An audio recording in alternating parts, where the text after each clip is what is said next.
नमस्कार, मी हर्षाली हितगुजे आपल्या खास कार्यक्रमात आपल्या सर्वांचं स्वागत। या कार्यक्रमात आपण विविध आजार त्यावरील उपचार याबद्दल चर्चा करत असतो आणि या विषयावर तज्ञांकडून मार्गदर्शन देखील घेत असतो। आणि आजचा आपला विषय आहे रेडिएशन थेरपी आणि रेडिओ सर्जरी। आणि यावर चर्चा करण्यासाठी मार्गदर्शन करण्यासाठी आपल्या सोबत स्टुडिओमध्ये आलेले आहे डॉक्टर भूषण झाडे।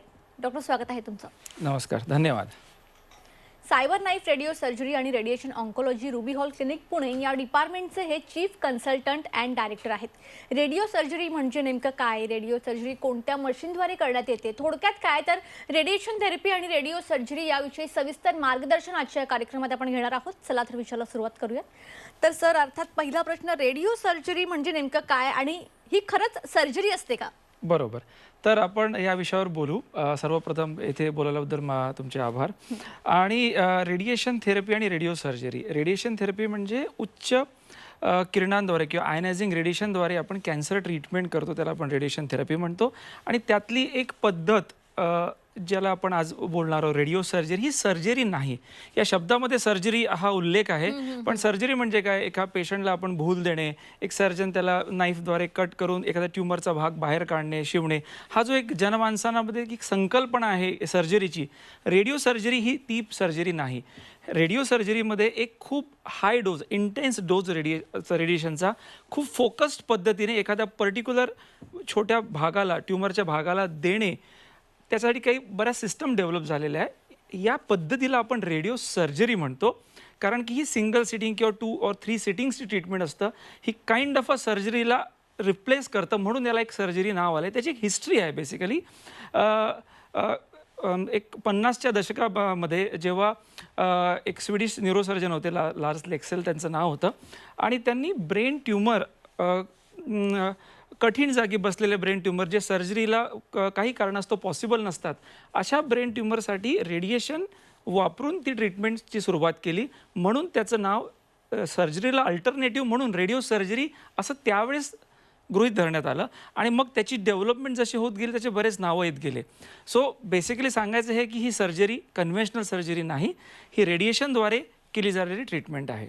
ओके, आणि मग या सर्जरीला काही वेगळी नावं आहेत का, किंवा इन शॉर्ट ही सर्जरी नेमकं करतं कोण? हो, सो जसं याची उत्क्रांती किंवा डेव्हलपमेंट इव्होल्युशन होत गेलं टेक्नॉलॉजीनुसार, त्याची बरेच नावं येत गेली। सुरुवातीला याची सुरुवात ब्रेन ट्यूमरपासून झाली, आणि ब्रेन ट्यूमरमध्ये एखाद्या स्कॅनवर दिसणारा ट्यूमर हा नेमका त्या स्कलच्या आतमध्ये असणाऱ्या ब्रेनमध्ये कुठे आहे हे लोकलाइज करायला एक 3 डायमेन्शनल सिस्टमची वापर, स्टिरिओटॅक्सी म्हणजे स्टिरिओस म्हणजे 3 डायमेन्शनल, टॅक्सी म्हणजे टच, तर ही सिस्टम डेव्हलप केली। आणि त्यामुळे या सर्जरी, रेडिओ सर्जरीचं नाव स्टिरिओटॅक्टिक रेडिओ सर्जरी असं पडलं। मग हळूहळू असं लक्षात आलं की ही फक्त ब्रेनसाठी लिमिटेड न राहता शरीराच्या वेगवेगळ्या भागाच्या छोट्या छोट्या ट्यूमरला पण ही ट्रीटमेंट खूप उपयुक्त ठरू शकते। आणि त्यानुसार त्याचे स्टेरिओटॅक्टिक बॉडी रेडिओथेरपी, स्टेरिओटॅक्टिक ॲब्लेटिव्ह रेडिओथेरपी असे वेगवेगळे प्रकार किंवा नावं त्याला येत गेली। आणि मग या रेडिओ सर्जरी टीममध्ये नेमकं कोण कोण असतात, म्हणजे कोण कोण यावर काम करतात? करेक्ट, सो रेडिओ कुठलीही ट्रीटमेंट ही एक टीमवर्क असतं। नुसतं एक डॉक्टर किंवा एक टेक्नॉलॉजिस्ट किंवा एक स्टाफ जो मशीन्स हँडल करू शकतो नाही, तर रेडिएशन ऑन्कोलॉजी हा एक मेडिकल फ्रॅटर्निटी आहे जो तज्ज्ञ रेडिएशनचा वापर करून ट्यूमरची ट्रीटमेंट करतो। आणि त्याला लागणारे बरेच, असं फॉर एक्झाम्पल आपण विचार केला की आपल्याला ब्रेनची एक रेडिओ सर्जरी करायची आहे, त्यामध्ये आपल्याला न्यूरोफिजिशियन किंवा न्यूरोसर्जन जे या टीममध्ये इन्व्हॉल्ड असतात ते आपल्याला लागतात। बरेचदा न्यूरो रेडिओलॉजिस्ट, फॉर एक्झाम्पल एक आर्टेरिओ व्हेनस मालफॉर्मेशन नावाचा रक्तवाहिन्यांचा गुंतागुंत किंवा गुच्छा एक नावाचा आजार असतो, त्यामध्ये आपल्याला न्यूरो रेडिओलॉजिस्ट जे एक्झॅक्टली तो गुच्छा किंवा गुंतागुंत असलेला भाग आयडेंटिफाय करायला, शोधायला मदत करतात। सो त्यानंतर मेडिकल फिजिसिस्ट नावाची एक टीम आमच्याकडे असते, जी आम्ही जो एरिया आयडेंटिफाय करून दिलेला आहोत त्यावर पर्टिक्युलर पद्धतीने बीम प्लेसमेंट करून एक छान प्लान आम्हाला तयार करून देतात। त्यानंतर तो प्लान मशीनवर एक्झिक्यूट करण्यासाठी टेक्नॉलॉजीची एक छान टीम आमच्याकडे असतं। सो ह्या सगळ्या व्यक्तींचं कंट्रीब्युशन होऊनच रेडिओ सर्जरीसारख्या ॲडव्हान्स ट्रीटमेंटची डिलिव्हरी आपण करू शकतो। ओके, आणि रेडिओ सर्जरी नेमक्या कोणत्या कॅन्सरवर किंवा यापेक्षा कॅन्सर सोडून आणखी कोणत्या ट्यूमरवर प्रभावी ठरते का? रेडिओ सर्जरीची डेव्हलपमेंट जरीही ब्रेनपासून झाली, जसं मी पहिल्यांदा सांगितलं, तशी शरीराच्या बऱ्याच आजारांसाठी ती वापरल्या जाते। आता उदाहरणार्थ आपण ब्रेनचा विचार करू, कॅन्सरस ट्यूमर आणि non cancerous tumour. Non cancerous ट्यूमरमध्ये मेनिंजिओमाज, ॲकॉस्टिक शॉनोमाज, बरेचसे फंक्शनल डिसऑर्डर ज्यामध्ये आपण ट्रायजेमिनल न्यूरॅल्जिया किंवा एपिलेप्सी म्हणतो, यासाठीही इंटेन्स डोज ऑफ रेडिएशनचा वापर करून रेडिओ सर्जरीवर ट्रीटमेंट होतं. आणि लंग कॅन्सर, जिथे अर्ली स्टेज लंग कॅन्सर किंवा लंग मेटास्टासिस कॅन्सर कुठल्या दुसऱ्या भागाचा असेल पण तो लंगमध्ये छोट्या प्रमाणात गेला असेल, तिथे पण आपण रेडिओ सर्जरीचा वापर करू शकतो, ज्याला आपण SBRT म्हणतो. त्यानंतर लिव्हर कॅन्सर किंवा लिव्हर मेटास्टासिसमध्ये पण याचा प्रामुख्याने वापर केला जातो. त्यानंतर प्रोस्टेटच्या आजारामध्ये पण याचा खूप जास्त प्रमाणे वापर केला जातो. आणि ही रेडिओ सर्जरी नेमकी कोणत्या मशीनद्वारे करण्यात येते? हां, तर रेडिओ सर्जरी करण्यासाठी खूप साऱ्या मशीन्स अवेलेबल आहे. एक रेग्युलरचा विचार केला की ज्याला आपण C arm based kind of linear accelerator म्हणतो, त्यामध्ये काही स्पेशलाइज व्हेरायटी असतात ज्याद्वारे आपण रेडिओ सर्जरी करू शकतो. आणि काही सिस्टम ह्या डेडिकेटेड रेडिओ सर्जरी सिस्टम तयार झाल्या, जसं ब्रेनसाठी गॅमा नाईफ आपण म्हणतो, किंवा brain plus rest of the बॉडीसाठी आपण सायबर नाईफ, जी की डेडिकेटेड रेडिओ सर्जरी सिस्टम आहे, रोबोटिक बेस्ड सिस्टम आहे, ज्यामध्ये बऱ्याच तंत्रज्ञानाद्वारे खूप अचूक पद्धतीने रेडिओ सर्जरी करण्याची सुविधा आहे. मग प्रोटॉन्स, अशा बऱ्याच वेगवेगळ्या पद्धती आहे की ज्यामुळे आपण रेडिओ सर्जरी ही करू शकतो चांगल्या प्रकारे. Okay. Doctor Bhushan, radio surgery नेमकी करतात कशी? हां, आता हा जो प्रवास आहे की एक पेशंट जर आज माझ्याकडे आला आणि मी विचार केला की या पेशंटला रेडिओ सर्जरीद्वारे फायदा होऊ शकतो, सो काउन्सिलिंग म्हणजे OPDवर त्या पद्धतीचं, त्या ट्रीटमेंटचं काउन्सिलिंगपासून ही सुरुवात होते. आणि त्यानंतर पहिली स्टेप जी असते रेडिएशन थेरपी प्लॅनिंग किंवा रेडिओ सर्जरी प्लॅनिंगमध्ये, ती असतं सिम्युलेशन. म्हणजे एक्झॅक्टली ट्रीटमेंट युनिट किंवा मशीनवर जी पोझिशन पेशंटची असेल ती पोझिशन आम्ही सिम्युलेटर लॅबमध्ये सिम्युलेट करतो.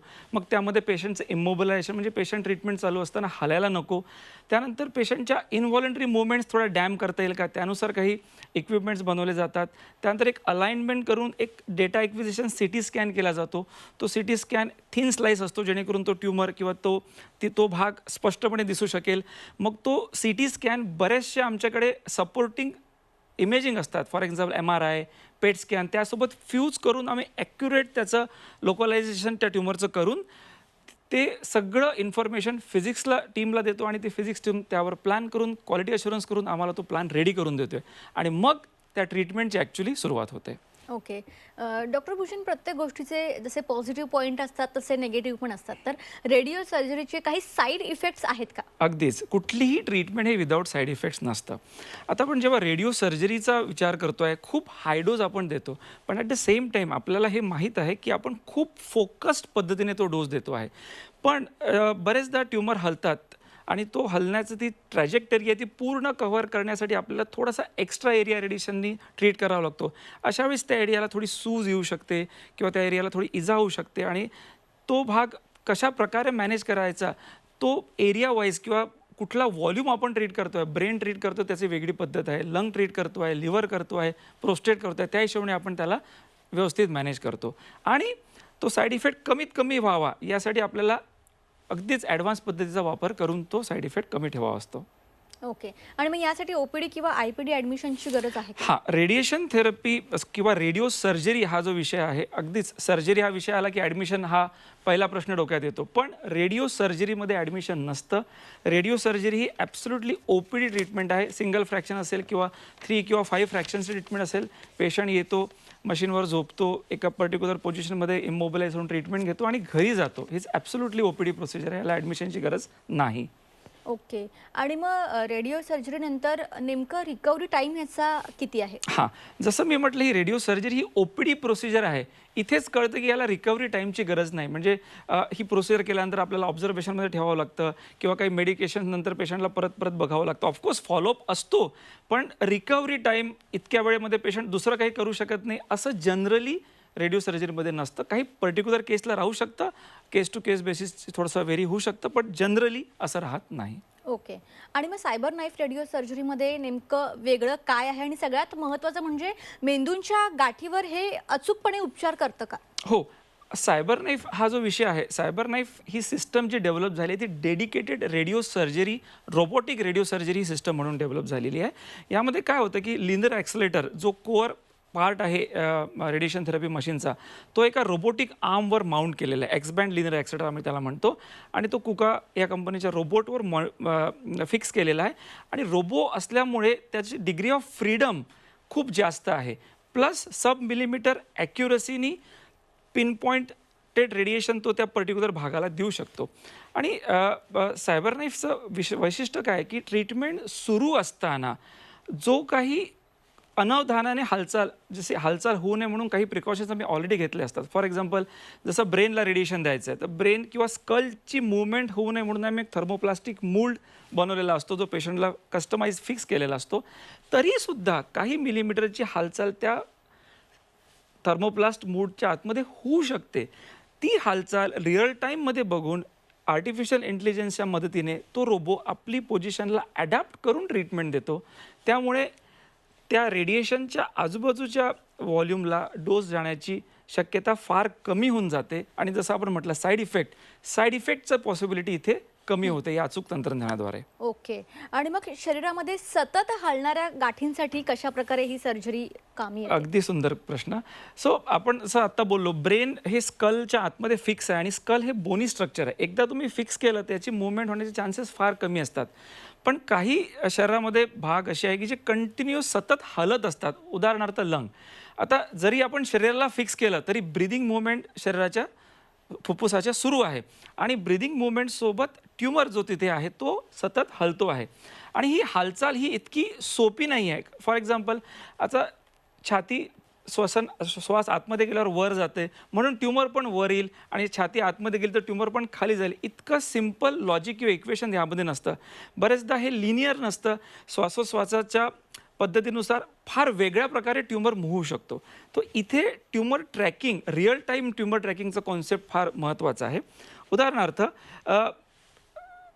श्वासोश्वास मॉनिटर करताना ट्यूमरची मूवमेंट कशी होत आहे ह्या दोन वेगळ्या गोष्टींना रिअल टाईममध्ये बघून त्या दोन्ही पद्धतींना इंटिग्रेट करून रोबोला इन्फॉर्मेशन जाणे आणि त्या रोबोनी ट्यूमरला मॉनिटर करून ट्रीटमेंट करणे, या पद्धतीने ट्रीटमेंट सायबर नाईफ करू शकतं, जेणेकरून साईड इफेक्ट कमी, डोस जास्त आणि इफेक्टिव्हनेस जास्त आपण क्रिएट करू शकतो.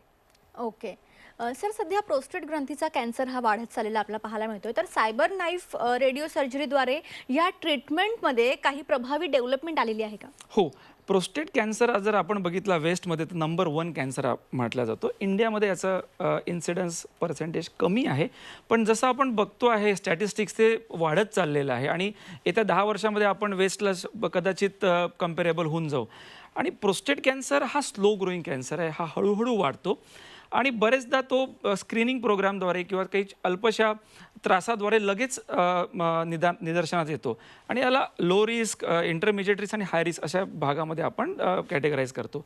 सो लो रिस्क आणि इंटरमिजिएट रिस्क प्रोस्टेट कॅन्सरमध्ये रेडिएशनचा रोल इतका जास्त आता वाढतो आहे आणि यामध्ये SBRT पद्धत, ज्यामध्ये आपण खूप जास्त डोस कमी दिवसांमध्ये देतो, ती बऱ्याचशा शोध प्रबंधनामध्ये किंवा ट्रायल्स जे झालेले, स्टडीज जे झालेले, यामध्ये कळलेलं आहे की ते इक्वली इफेक्टिव्ह किंबहुना जास्त इफेक्टिव्ह आहे.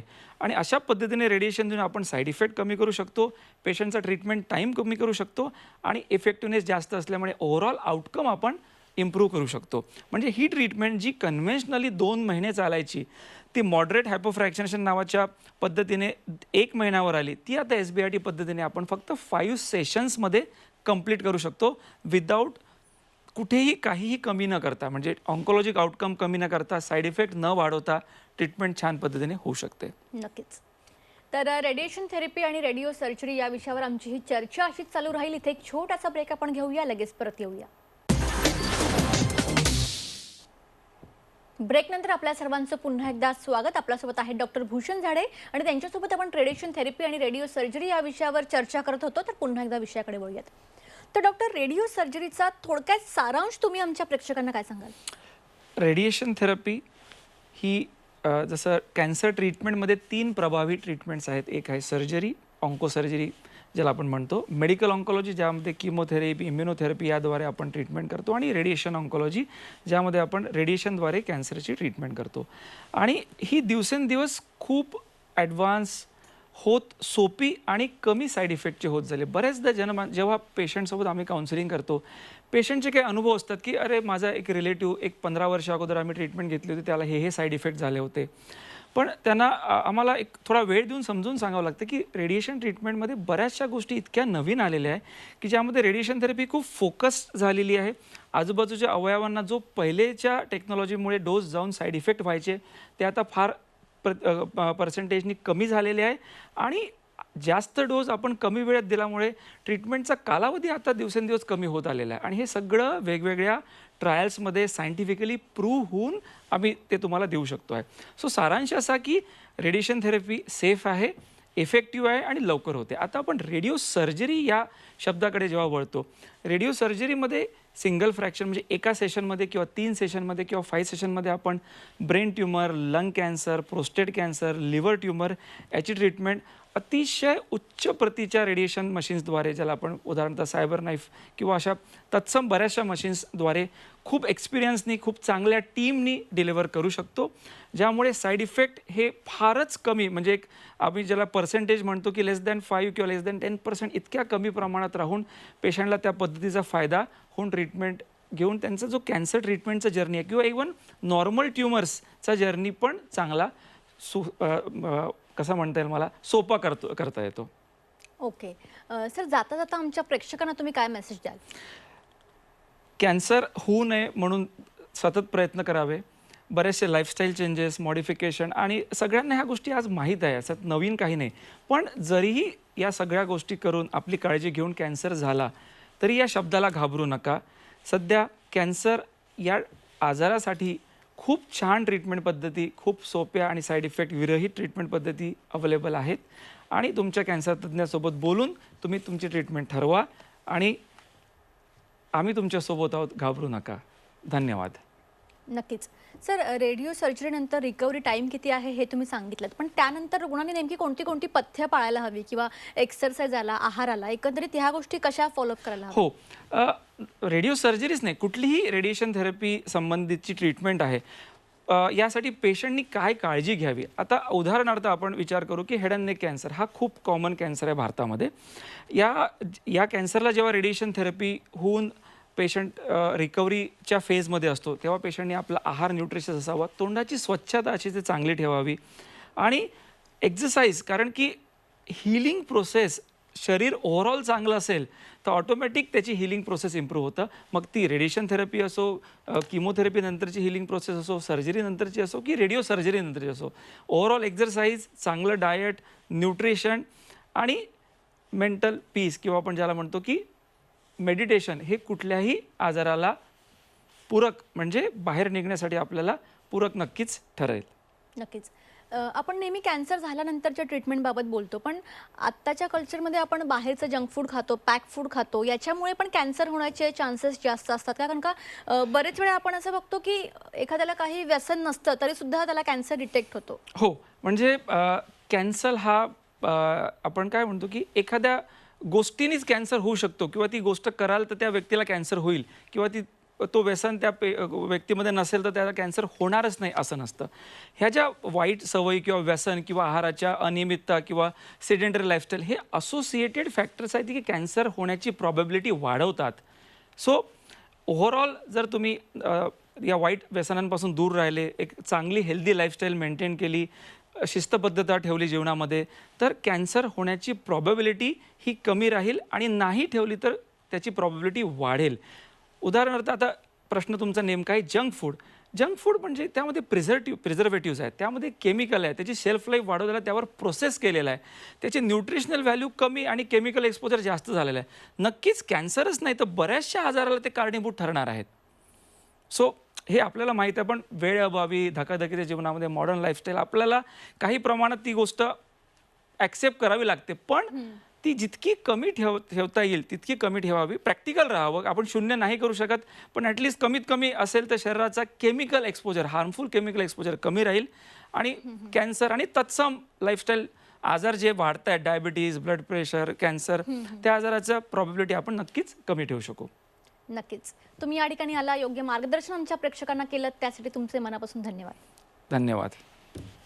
तर रेडिएशन थेरपी आणि रेडिओ सर्जरी या विषयावर उत्कृष्ट असं मार्गदर्शन डॉक्टर भूषण झाडे यांनी या ठिकाणी केलेलं आहे.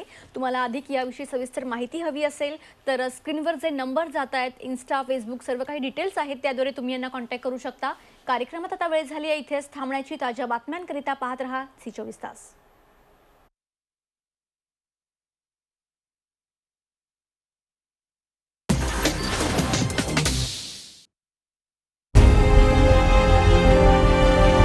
विकासाचा ध्यास म्हणजे